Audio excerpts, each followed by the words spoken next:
ल साथीहरू, यदि तपाईहरू मेरो लो जिआई मिल प्लान फलो गरेर हेल्दी वेमा वेट लुज गर्न चाहनुहुन्छ भने चाहिँ यो तरिकाले तपाईहरूले खाना रेडी गर्न सक्नुहुन्छ। यहाँ देख्नुहुन्छ मेरो बारीमा फलेको रायोको साग, अनि मैले चाहिँ मेरो छोराहरू र मेरो हस्बेन्डलाई चाहिँ व्हाइट राइसै बनाइदिएँ। जस्ट तपाईँले चाहिँ यो प्रोग्रामहरू गर्दाखेरि चाहिँ अलिकति व्हाइट राइस चाहिँ तपाईँले अलिकति कम खानुपर्ने हुन्छ।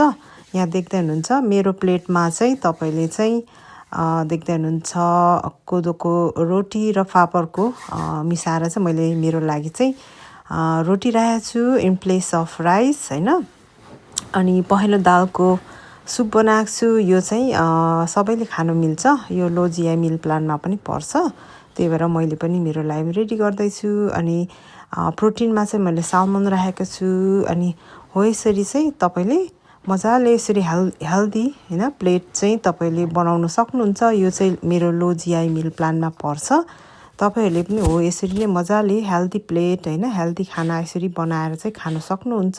अनि 1 महिनामा 5 देखि 6 किलो लुज गर्न सक्नुहुन्छ। यो मिल प्लान फलो गर्दा चाहिँ तपाईहरूले एक्सर्साइज गर्नै पर्छ भन्ने छैन। सिर्फ तपाईले चाहिँ हेल्दी डाइट र मेरो प्लान्ट बेस्ड सप्लिमेन्ट लिएर चाहिँ मजाले तपाईले चाहिँ 1 महिनामा 5 देखि 6 किलो लुज गर्न सक्नुहुन्छ है त साथीहरू। So contact me.